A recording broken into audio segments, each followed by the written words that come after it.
Welcome back to the TRN Football Preview. Zach Duncan here with Jonathan Hull, and I'm Andy Newberry. Class 2A was on center stage, I think, last week in our area with the 5A teams off. By default. Yeah. And you saw one of the more shocking ones. We all picked Windthorst to win at Seymour. We were all wrong. Yeah, all of us were wrong, and Seymour, I'm sure, is letting us know about it too. But Seymour looked really good. You know, they had a great game plan going into it, and they executed that game plan in the first half offensively, and then defensively forced 5 turnovers. David Watson takes a 98-yard fumble, literally takes the ball out of the ball carrier's hands and runs it back. What was that like, the feeling in this stadium when you see Windthorst looks like they're scoring and he rips that ball from him? Oh yeah, no, you could just you could see the deflation come out of the Windthorst side. I mean, I was looking directly at them, and the Seymour side, it got pretty loud. And I was sitting in the booth with the radio guys there, and I'll give Seymour radio guys, they're really good. They're good, but man, they're high-fiving and they're going crazy on the air too. So I think the catchphrase was boogity boogity boogity. So,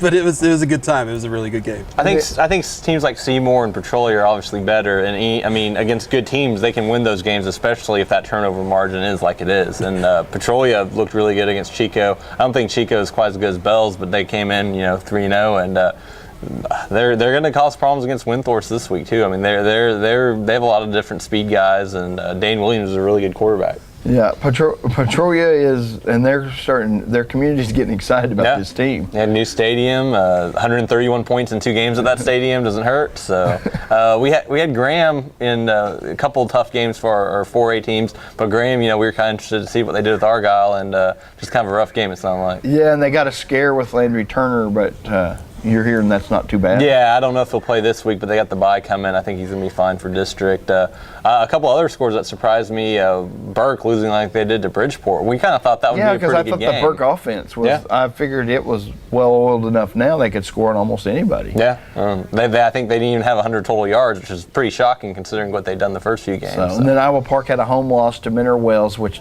tells us a little bit about Mineral Wells going into this other district.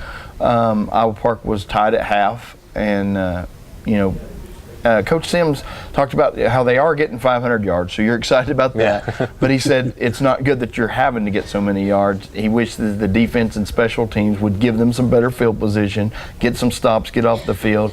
And then, even in the kicking game, they're losing some of the hidden yardage, so they're having to go 75, 80 yards to score. Yeah, that's a good point. A lot of times when you are getting a lot of yards, it's because you're having to, you need to keep getting those yards to win the game, and sometimes you get 350 yards, but you're up by 4 touchdowns in the fourth, and you're just running out the clock. Right. If your defense is getting turnovers or getting a 3 and out, and you're getting decent punt return, and you start at the 50, you don't really have to, 250 yards, and you've got 5 scores. Yeah. But they're having to go 350 to get the 5 scores. Well, when we come back, we'll look in the next segment at the action we've got Thursday night, Saginaw and Ryder.